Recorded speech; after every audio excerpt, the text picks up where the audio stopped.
નમસ્કાર વિદ્યાર્થી મિત્રો, બોર્ડ પરીક્ષા માર્ચ 2024 માટે ખૂબ જ ઉપયોગી પેપરનું સોલ્યુશન આજના વિડીયોની અંદર આપણે કરવાના છીએ. તો વિદ્યાર્થી મિત્રો ખાસ આ પેપર તૈયાર કરી દેજો. ચેનલ પર આવજો સૌપ્રથમ ખાસ CR એજ્યુકેશન ચેનલને સબસ્ક્રાઇબ કરી દેજો, જેથી દરેક વિષયના પેપર સોલ્યુશનના વિડીયો સૌપ્રથમ તમને મળતા રહે. એ તો વિભાગ એ કુલ 16 માર્ક્સનું છે, તમે સ્ક્રીન ઉપર જોઈ શકો છો, બરાબર. અને આ જે અહીંયા જે આપ્યું છે ને એ એનો અનુવાદ કરવાનું છે. આ બેમાંથી કોઈ પણ એકનું તમારે ગુજરાતીમાં ભાષાંતર કરવાનું છે, બરાબર. તો આ ફકરો જે છે એ તમારી ટેક્સ્ટ બુકનો જ છે, તમારી ચોપડીનો છે, અને તમારી જે સંસ્કૃતિ નવનીત છે એમાં આપેલું જ છે આનું ગુજરાતી, બરાબર. તો પણ હું તમને અહીં સમજાવી દઉં છું કેવી રીતે કરવાનું. તો જુઓ, પૂરા એકાસ્મિન જલાશય અનાગતિ વિદ્યાતા, એટલે એક સરોવરમાં અનાગતિ વિદ્યાતા, પછી પ્રદમતી, પછી યુદ્ધ વિશ્વતી, આ નામની 3 મત્સ્ય એટલે માછલી વસંતી એટલે રહેતી હતી. ખબર પડે છે? એકદમ સહેલું છે. પછી અથ કદાચિત જલાશય દ્રષ્ટવા ધીવરે ઉક્ત અહ બહુ મત્સ્ય હદ, બરાબર. પછી કદાચ અભિન અસ્વાભી. તો આ એકદમ ઇઝી છે. આ બધા એક વાક્ય વાંચો, એનું ગુજરાતી કરો એટલે તમને 100% આવડે. આ જે પણ છે ને આ શ્લોક, આ હિન્દીમાં, સંસ્કૃતમાં. તો તમારે શું કરવાનું છે ખબર છે? તમારી ચોપડીની અંદર જુઓ આટલાથી આટલાનું, અને ગુજરાતી ટ્રાન્સલેટ તમારી નવનીતમાં છે ને, એક વાત ખાસ તૈયાર કરજો, કારણ કે આ 2 ફકરામાંથી કોઈ એકાદું પૂછાવાની શક્યતા છે. ખાસ તૈયાર કરજો આ પેપરમાં, કારણ કે આ પેપરમાંથી ઘણું બધું પૂછાઈ શકે છે, મોસ્ટ ટાઈમ બી છે. ત્યારબાદ વિકલ્પો જોઈએ. સિદ્ધ હેસ્ય ષષ્ઠ અધેયસુ કસ્ય વ્યાકરણ અસ્તિ. તો શું આવશે? સંસ્કૃતસ્ય. આ વિકલ્પ પૂછાશે, યાદ રાખજો. શું આવે? સંસ્કૃતસ્ય. ત્યારબાદ પરસ્પરમ વિતરેષુ પદાર્થેષુ કીધું આનત્ય ભવતી. એમાં શું આવશે? સ્વાભિભક્ત. ઓપ્શન એ આવે. ત્યારબાદ 5મું છે શ્રેષ્ઠી પુત્રસ્ય નામ કી અસ્તિ. એનું નામ શું હતું શ્રેષ્ઠી પુત્રનું? તો શક્તિ કુમાર. ઓપ્શન બી આવશે. ઓકે, આમાં એ, આમાં એ અને આમાં બી. ક્લિયર? ચલો, હવે વિદ્યાર્થી મિત્રો તમારે ઉત્તર આપવાના છે ગુજરાતી ભાષામાં. એ ગુજરાતી ભાષામાં કોઈ પણ 2, 3માંથી કોઈ પણ 2. તો આ પ્રશ્નો ખાસ તૈયાર કરી દેજો. લેખકે મનુષ્યને કાષ્ઠખંડ જેવા શા માટે કહ્યા? કન્યા શું વેચે છે? તમે જાણો છો એ શું વેચે છે અને એનાથી એ શું મેળવે છે. પછી અજાણ્યા પુરુષને જોઈને અર્જુનને કેમ આશ્ચર્ય થયું? એકદમ ઇઝી છે. 3માંથી કોઈ પણ 2 લખવાના. એક પ્રશ્નના 2 માર્ક્સ હતા. હવે ખાસ વિદ્યાર્થી મિત્રો ટૂંક નોંધ, આ 2 ટૂંક નોંધ તૈયાર કરી દેજો, પરીક્ષામાં પૂછાય છે. શક્તિકુમારની પરીક્ષા યોજના અને આવર્તપાત નામનું વિઘ્ન. આ 2 પ્રશ્નો ખાસ તૈયાર કરી દેજો, મોસ્ટ ટાઈમ છે. ત્યારબાદ વિદ્યાર્થી મિત્રો આ તો દરેક વિદ્યાર્થીને આવડશે, બરાબર. તમને આવી રીતે ફકરો આપ્યો હશે ને, ફકરાના નીચે 4 પ્રશ્નો હશે, 4 પ્રશ્નોના જવાબ શોધવાના. જો કુત્ર વિવિધ્યા પદાર્થ સંતિ, બરાબર. એ વિવિધ પદાર્થો ક્યાં જોવા મળે છે, બરાબર. તો તમારે લખવાનું સંસારે વિવિધા પદાર્થ સંતિ. પૂરું. આ પહેલાંનો જવાબ. પછી બીજું છે શ્રવણ લોહાદય કે સંતિ.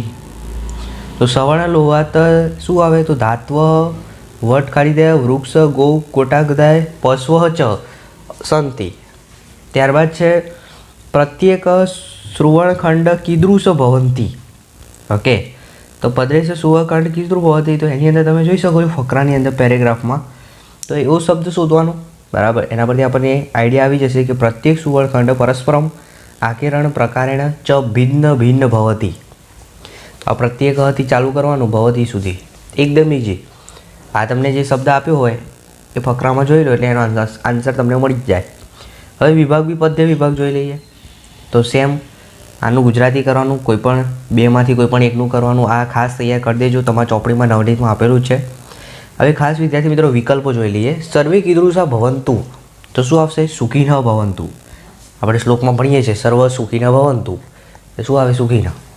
પછી કુત્ર પ્રવિષ્ટસ્ય ભક્તસ્ય ભવાની એક ગીત વર્તતે. તો શું આવે? વિપતો. વિપતો આન્સર આવે. પુરુષ કેન પરીક્ષતે. તો સિલેન. શું આવશે? સિલેન. ત્યારબાદ વિદ્યાર્થી મિત્રો આ પ્રશ્નો ખાસ તૈયાર કરી દેજો, તમારા નોટમાં લખી રાખો. આ પ્રશ્નો પૂછાશે, કોઈ પણ 3 લખવાના છે. એક પ્રશ્નના 2 માર્ક્સ છે. કયા કયા કરવાના? તો ગુરુ કેવા હોવા જોઈએ, ઋષિ સૂર્ય પાસે શાની યાચના કરે છે, ભક્ત શું જાણતો નથી, અને 20મો ખાસ ગીતામૃતમમાં કેટલા ભક્તના 4 પ્રકાર જણાવો. બરાબર. એટલે ગીતામૃતમમાં જે ભક્ત છે એના 4 પ્રકારો જણાવવાના છે. અને આ 3 શ્લોક, 3માંથી કોઈ પણ 2 લખવાના છે. આ શ્લોક ખાસ તૈયાર કરજો. અને સર્વે ભવંતુવાળું તો ખાસ વારંવાર પરીક્ષામાં આવતું હોય છે. ઓકે, હવે વિભાગ સી છે એ આપણે જોઈ લઈએ, નાટ્ય વિભાગ. તો વિદ્યાર્થી મિત્રો જુઓ, આમાં પણ 2માંથી કોઈ પણ એક, આ તો આવડશે જ ને, ઇંગ્લિશમાં સંસ્કૃતમાં આપેલું છે, એનું ટ્રાન્સલેટ ગુજરાતીમાં કરવાનું છે. બરાબર, એકદમ સહેલું છે. ચલો જોડકા જોઈ લઈએ આપણે. કાની કાની ત્રિવધાની કાર્યણી. 26માં શું આવશે વિદ્યાર્થી મિત્રો? તો સુનીત, બી સુનીત. પછી ભવાના મત્ર જે ભવઃ, તો શું આવશે? ધૃતરાષ્ટ્ર. ભાવેના તાનવ પ્રથમ, તો શું આવશે? ચાણક્ય. ક્લિયર? એકદમ સહેલું. પહેલામાં સુનીત, બીજામાં ધૃતરાષ્ટ્ર, ત્રીજામાં ચાણક્ય. હવે વિદ્યાર્થી મિત્રો આ પ્રશ્નો ખાસ તૈયાર કરી દેજો. મોસ્ટ ટાઈમ છે, પરીક્ષામાં પૂછાશે. દુર્ઘટનાના સાક્ષી કોણ બને છે? ચાણક્ય માતા અનુસાર નંદના અને ચંદ્રગુપ્તના રાજ્યમાં 100 વર્ષ છે. વિદ્યાભ્યાસ શા માટે કરવો જોઈએ? અને ખાસ આ 3માંથી 2 ટૂંકનો જ લખવાની છે. અને ઘટોત્કચનું પાત્ર લેખન, આ મોસ્ટ આઈએમપી છે, ખાસ તૈયાર કરજો. ત્યારબાદ બીજી આઈએમપી છે સાક્ષીભૂત મનુષ્યનું પ્રથમ કર્તવ્ય અને સાંડલ્યએ કરેલું ઉદ્યાનનું વર્ણન. બરાબર. હવે તમારે શું કરવાનું છે? તો કૌંસમાં આપેલા પદનો ઉપયોગ કરીને વાક્ય બનાવવાનું છે. તો આ હું તમને સમજાવી દઉં છું કેવી રીતે કરવાનું. ઘટોત્કચ ધૃતરાષ્ટ્રને પ્રણામ કરે છે. તો એ ગુજરાતીનું તમારે શું કરવાનું છે? સંસ્કૃતમાં. ઓકે, 3માંથી કોઈ પણ 2નું. તો ચલો આપણે પહેલાંનું જોઈએ. તો પહેલાં શું લખવાનું તમારે? ઘટોત્કચ. ઘટોત્કચ ધૃતરાષ્ટ્રમ, ધૃતરાષ્ટ્રમ. જો અહીંયા અનુસ્વર 2 ટપકા મૂકવાના. અહીંયા ધૃતરાષ્ટ્રમ ઉપર મૂકવાનું ટપકું. પછી પ્ર વત્તા નમ, તો શું થશે? પ્રણમતિ. પ્રણમતિ. બસ આખું વાક્ય. ઘટોત્કચ ધૃતરાષ્ટ્રમ પ્રણમતિ. એકદમ ઇઝી.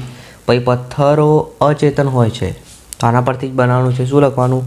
પ્રસ્તરાહ, એટલે પથ્થરો થાય. તો પ્રસ્તરાહ અચેતનાહ, અચેતનાહ ભવંતી. શું આવશે? ભવંતી હોય છે. ઓકે. અને રાજપુરુષ બીજા દેશમાં જાય છે, એનું તમારે કમેન્ટ કરો, એ પણ ઇઝી જ છે. ચલો વ્યાકરણ વિભાગ ખાસ જોઈ લેજો. હવે સમજજો. આશાનું સમાનાર્થી શબ્દ શું થાય? દિશા. બરાબર. 3 ફકરા આપે છે, એમાંથી જવાબ શું આવશે? દિશા. ત્યારબાદ કૃષઃ શબ્દસ્ય વિરુદ્ધાર્થી શબ્દ. તો જે કૃષઃ શબ્દ છે વિદ્યાર્થી મિત્રો, એનો વિરુદ્ધાર્થી શું થશે?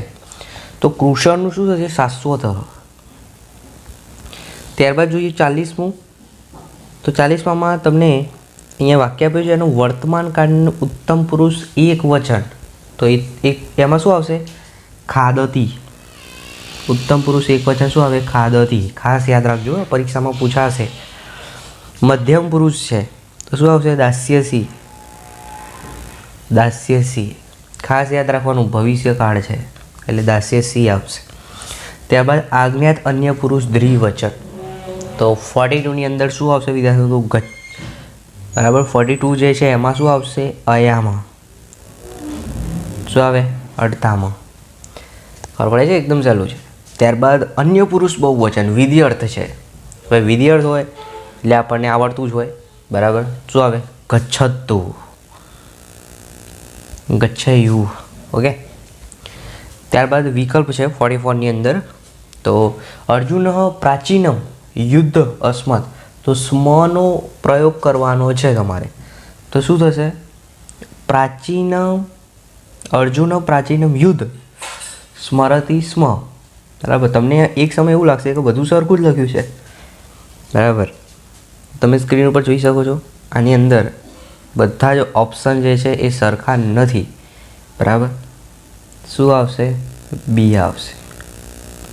હવે તમે પહેલી વાર આ ઓપ્શન જુઓ તો તમને એવું લાગે 3 વિકલ્પો સરખા જ છે, પણ સરખા નથી. ધ્યાનથી જુઓ. અર્જુન પ્રાચીન યુદ્ધ સ્મરતી સ્મ, એટલે સ્મરતી છે ત્યાં ફરક છે. હવે 45માં જોઈ લઈએ. તો 45ની અંદર તમારે નામેન આપવાનું છે એક વચન છે રૂપ. તો એની અંદર આવશે લોકાત. લોકાત. ઓકે. ત્યારબાદ છે દ્વિતીય વિભક્તિ. તો વિદ્યામ. ઓકે. ત્યારબાદ શ્રી ડેશ નમઃ, તો આપણે આ તો બધાને આવડે, શ્રી ગણેશાય નમઃ આપણે જોયેલું હશે, બરાબર. આપણા કોઈ પણ દરવાજા, ઘરના દરવાજા, કોઈ પણ શોરૂમના દરવાજા બહાર આમ લખ્યું છે દુકાનના બહાર કે શ્રી ગણેશાય નમઃ, તો શું આવશે? ગણેશાય. 48ની અંદર વાત કરીએ વિદ્યાર્થી મિત્રો, તો ડેશ શ્રેષ્ઠ પુત્ર વસતિ, તો એકહ. પછી સ્નાનતુમ છે એ શું છે? સ્નાનતુમ શું છે? કર્મણી ભૂતકૃદંત. શું છે? કર્મણી ભૂતકૃદંત. ખાસ આ બધું જોઈ લેજો, પરીક્ષામાં બેઠું પૂછાશે. ચલો, માનવોડપી, તો આને આપણી સંધિ છૂટી પાડવાની છે, તો શું થશે? માનવ પ્લસ અપી. પૂરું. હવે સંધિ જોડો, અધિકારઃ તે, તો શું આવશે? અધિકારસ્તે. પહેલું અધિકારસ્તે આવશે. ઓકે. અહીંયા પણ સંધિ છોડવામાં પણ ઓપ્શન આપેલા હતા. અહીંયા માનવ પ્લસ અપીવાળું આવશે. ક્લિયર થાય છે ને વિદ્યાર્થી મિત્રો? એકદમ સહેલું છે. ચલો, હવે આપણે જોઈએ 52 નંબરનું. તો 52માં તમે જોઈ શકો છો સ્ક્રીન ઉપર સમાસ ઓળખવાનો છે. ઓકે, તો આ કયો સમાસ છે વિદ્યાર્થી મિત્રો? 52મા નંબરમાં જુઓ, સાધુ સેવત, તો તત્પુરુષ. કયો સમાસ આવશે? તત્પુરુષ. ધર્મ છે, એમાં દ્વંદ્વ સમાસ. કયો આવશે? દ્વંદ્વ સમાસ. ક્લિયર. હવે વિદ્યાર્થી મિત્રો વિભાગ ઈ, તો તમારે આ ઘટનાને યોગ્ય ક્રમમાં ગોઠવવાની છે. એકદમ સહેલી છે, તમને 100% આવડશે, મને તમારા પર વિશ્વાસ છે, બરાબર. આ પણ સહેલું છે. ફકરા પરથી પ્રશ્નોના જવાબ શોધવાના છે વિદ્યાર્થી મિત્રો, ખાસ એકવાર તૈયાર કરી દેજો. હવે આપણે જોડકા જોઈ લઈએ. વિષ્ણુ શર્મા, તો વિષ્ણુ શર્મામાં શું આવશે? પંચતંત્ર. વાલ્મીકી, તો રામાયણ. હેમચંદ્રાચાર્ય, તો કાવ્યનું શાસનમ. એકદમ સહેલું. ક્લિયર. હવે વિદ્યાર્થી મિત્રો તમે સ્ક્રીન ઉપર જોઈ શકો, કોઈ પણ 3 લખવાના છે, તો તમને અહીં અંડરલાઇન કરેલ છે, બરાબર. એ ગદ્ય પદોને શુદ્ધ કરીને ફરીથી લખવાનું છે, અને ત્યારબાદ છેલ્લું તમને અનુવાદ કરવાનું છે કોઈ પણ એકનું. આ બેમાંથી કોઈ પણ એકનું ગુજરાતીમાં અનુવાદ કરવાનું છે. ઓકે, એનો અર્થ વિસ્તાર પણ સમજાવવાનો છે ગુજરાતીમાં જ તમારી રીતે.